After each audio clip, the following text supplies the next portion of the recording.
The rain hammered against the windows of the university library as Elias traced his finger along the spine of an ancient poetry collection. He'd always found solace here among the forgotten books, away from the noise of campus life and the weight of expectations that followed him everywhere else. "Excuse me, is anyone sitting here?" Elias looked up to find a boy with paint-stained fingers gesturing to the chair across from him. Dark curls fell into eyes that seemed to hold entire galaxies, and there was something about the way he smiled, tentative, hopeful, that made Elias's carefully constructed walls tremble. "No, go ahead," Elias managed, returning his gaze to his book even though the words had become meaningless. The boy settled in with a sketchbook, and for the next hour, the only sound between them was the scratch of pencil on paper and the turning of pages.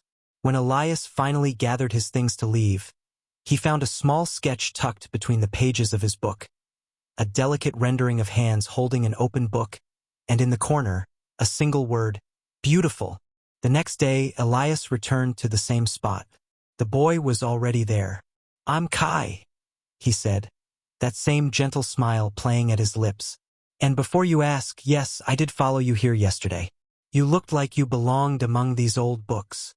"Elias?" he replied, and something shifted in his chest, like a door long locked finally creaking open. They fell into a rhythm after that. Afternoons in the library became coffee shop debates about art and literature, which became late-night walks through the city, sharing secrets beneath streetlights. Kai painted the world in colors Elias had never noticed before, while Elias gave words to the emotions that left Kai breathless.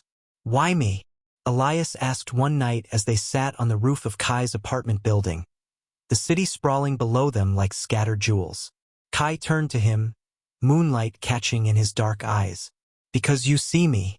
Not the artist everyone expects me to be, not the scholarship kid who doesn't quite fit in, just me. And when I'm with you, I don't have to pretend to be anything else." Elias reached for his hand, their fingers intertwining like the words and images they created together. "I love you," he whispered, the words both terrifying and inevitable. "I will love you till death do us part," Kai replied, and it wasn't dramatic or performative. It was a promise, quiet and absolute.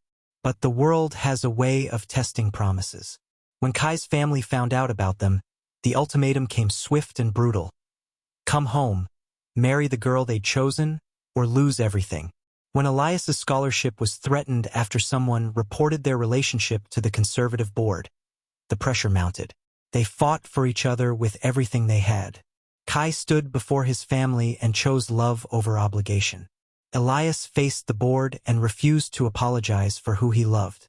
They lost things along the way: Kai's family support, some of Elias's funding, friends who couldn't understand, but they gained something immeasurable.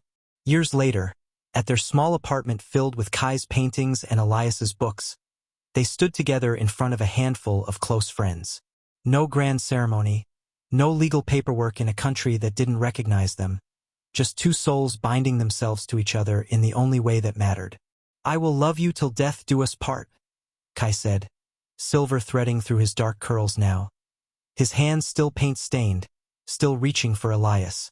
"And beyond," Elias added, "because some loves transcend even that final boundary." The rain hammered against their windows, just as it had that first day in the library, and they held each other close, knowing that every choice that had led them here, every sacrifice, every act of courage, had been worth it for this. A love that asked for nothing but to exist, freely and fully, for as long as their hearts still beat. And even after,